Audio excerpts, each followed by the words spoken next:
Yes, boys, good to see you again as always. So, a little bit closer to this time because this is very important. I'm going to make this nice, short, and sweet for you, but you need to make everything in this world somehow good for you. Now, this is going to be a very unconventional and maybe a bit controversial topic, and I'd love to hear your opinions on it down below in the comments. Now, inside of my school, I teach the laws of the universe. I teach all of them, and I teach you how to use them in a way where you can attract anything into your life. And one of these laws describes the ability to, Aikido is a good word I think a lot of you will know, to basically just flip and use a negative against itself to turn it into a positive. Now we can do this with anything in life. You just got rejected by a girl. It's negative, it doesn't feel very nice. What are you going to do about it? How do you flip that and turn it into something that actually is good for you, it benefits you? Your business starts to slow down. You maybe lose some clients. Maybe that sales call that you were on, you were about to sell the guy for $5,000. Maybe he said, no, I'll think about it. Maybe he got turned away and then just didn't want it anymore, right? These are negatives that happen to you. Your dog just died. Your girlfriend just left you. She cheated on you, right? How do we take this and flip it into a negative? Well, I'll give you two examples. I, myself personally, and this is a real story, it's a true story, I was born 3 months premature, 3 months earlier than I should have been. That's 3 whole months of development time that I didn't have when I was growing inside of the womb, okay? I was then, I could have died, I could have just not been born at all, I could have been born blind, deaf, etc., brain damage, whatever, and I came out completely fine, other than one condition, which is chronic lung disease. That's what I've got chronic lung disease, right? Now, I actually forget that I have this sometimes just because of my mindset and because of the way I perceive myself and my ability to impact the world. I used to run 10 miles every single day around my park that I used to live on near the council estate. Now, 10 miles every single day is not an average feat of endurance. Every single day. I didn't miss a day, by the way.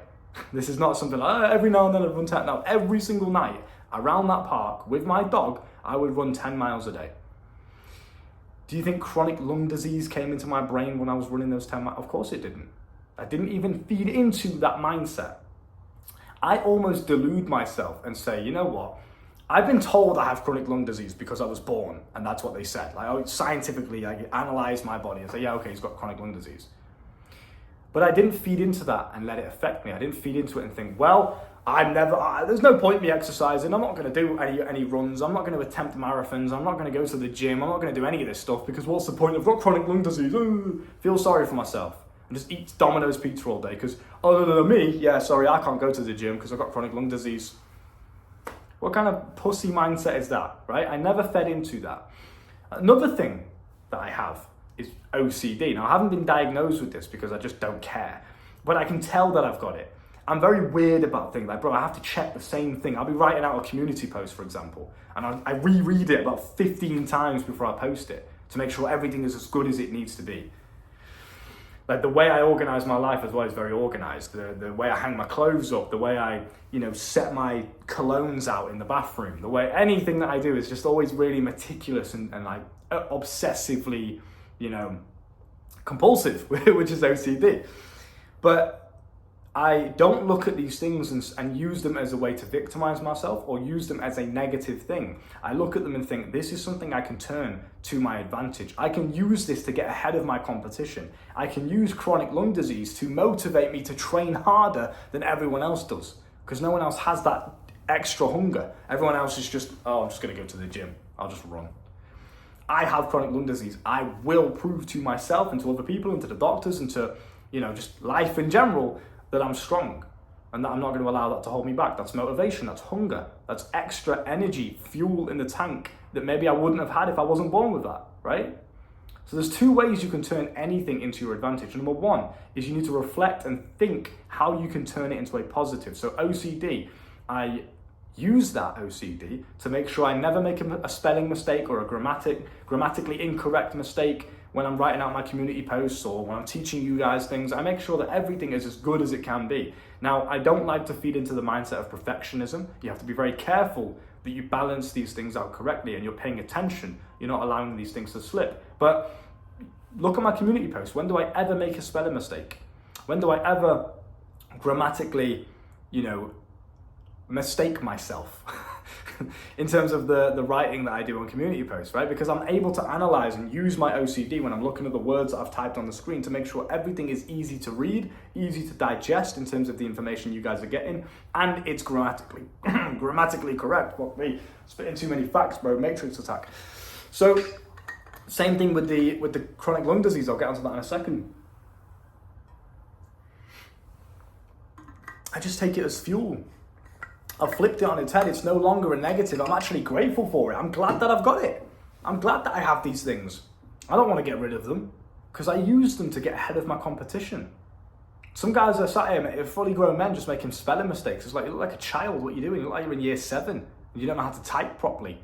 You don't know how to use commas correctly. It's like basic shit like this. And they probably do, but they're just not reflecting the same way I'm reflecting. So while they're writing out a little sales page, sales post, whatever, they're one little mistake. Because I'm very meticulous like this. If I'm reading someone's sales page and I notice they've spelt something wrong or they've used grammar incorrectly, I'm straight off the sales page. I'm like, nah, amateur. No, thank you. And some of you guys are probably the same. You're very cutthroat with that, with who you do business with. And rightly so. I make sure I don't miss a spelling mistake ever. Ever. Like literally you probably could not find one mistake that I have made in terms of public posts that I have put out on the internet where it's got a spelling mistake, a grammatically incorrect mistake, unless I'm just ignorant to how I'm using it. If I'm ignorant to it, fair enough. But if I know something and I correct myself and I make sure it's absolutely perfect, you'll never find me making a mistake in that realm because I use my OCD for that reason. It's the same with cleanliness and hygiene. I've always been told, by women especially, that I smell really, really nice. Like I always smell good. After I've come to the gym and I come back and I'm sweaty or whatever, I've just come out of the sauna, I still smell absolutely fucking delicious, mate. Because of my OCD, I make sure of it. I don't ever want to smell like shit, bro. It's disgusting. Same with my clothes. I can't leave the house if I've got stains on my clothes or holes and shit like that. When I was broke, it was a bit different, but you know, I make sure that everything that I do in my life, from the way I groom myself, from the way I take care of my clothes, from the way, you know, there's no stains, there's no marks. I can't leave the house looking like that. I'm very OCD and meticulous about it. But it helps me. Women have said to me they literally can't keep their hands off me because of the way I take care of myself, because it's attractive. But I use that OCD, which could have been a negative. It could have made me a weirdo and like, you know, oh, I have to wash the dishes 15 times over and over again before I put them to dry or whatever the fuck, you know. I have to open and close the window like a retard 70 times before, just to make sure it's locked properly. Like, I don't go and use it like that because I still believe, again, this is the second point of this video, is mindset is very important as well. So you're using these things that could be a negative impact, but you're using them for a positive reason. But also on top of that, you're using your mindset and making sure that you just don't turn into a retard with it. You know, like, don't feed into things that are going to take power away from you. I don't ever believe that chronic lung disease has an effect over me because I just decide that it doesn't, because I'm in control of my body. I'm in control of the capabilities that I bring it to. I'm not going to let some fucking disease stop me. I probably don't even have it anymore. I've probably cured myself of the disease because of my lifestyle, because of the way I eat, diet, mindset, etc., etc. So, point being, don't ever feed into anything that takes that control away from you. Yeah, I think to myself, I'm always in control. So just because I have OCD, I can clearly tell that I've got it. I don't allow it to go to a extreme degree where I'm wasting time closing a window 50 times just to make sure it's locked. Like, what's that gonna do, you know? I am able to resist that weird OCD mindset of like, I had it in the car the other day. Where was I? I was driving in a taxi. I wasn't driving the taxi, but I was in a taxi. And the taxi driver was driving us home. Me and my girlfriend, we just came back from shopping, all these bags here, yesterday I think it was. And I had this weird urge to like look back to see who was driving behind us, because I like to be situationally aware of just what's going on around me, right? But I knew, because I'm in control and I'm self-aware, that this wasn't the case of me just being situationally aware and, you know, looking what's going on around me. This was OCD taking over, right? I was like, yeah, you need to look behind you because there might be something coming. You need to prepare for it. There might be a crash. You're going to die if you don't look behind you. That's when I could tell myself, yeah, that's extreme. That's just me being stupid. That's me being OCD, right? It's like there's a limit to it, and you don't want to cross that. You don't want to allow yourself to just become stupid with it. So that was another example. I was in the taxi. I had the urge of looking behind me. And I was like, right, I could choose to give into that urge and look behind me and fuel the OCD, but I knew that it was purely OCD motivated. Maybe I'm sounding like a crazy person right now, but some of you will get what I'm saying. There's a limit, and I knew that limit was, I'm in control of this. I don't care if I have the thought of, oh, but you might die if you don't look behind you and satisfy the OCD urge. No, I'm in control. Just because I have OCD doesn't mean I always have to give into that urge. So it's like, you pick and choose, right? And it's the same with the pornography addictions guys struggle with nowadays, all the other shit they struggle with. I just simply tell them, listen, you have free will. Don't see it as you have to do something or you don't have to do something. You are in complete control, you have free will. Just make a choice, simple. Don't look at it as negative or positive. Don't look at it as I have to do this, I'm not allowed to watch porn because Hamza said it. What do you want to do? Make the choice. And every single time you should be choosing to not do it. Because maybe you've come to the conclusion that it's not the intelligent decision to make. You understand? So, with that being said, if you want more information in terms of how to master every single realm of life, from making money, we teach you cash flow, multiplying that cash flow, how to store it, financial literacy, tax efficiency. We teach you everything financially successful related. We teach you how to basically seduce and attract women, the art of seduction, the art of attraction.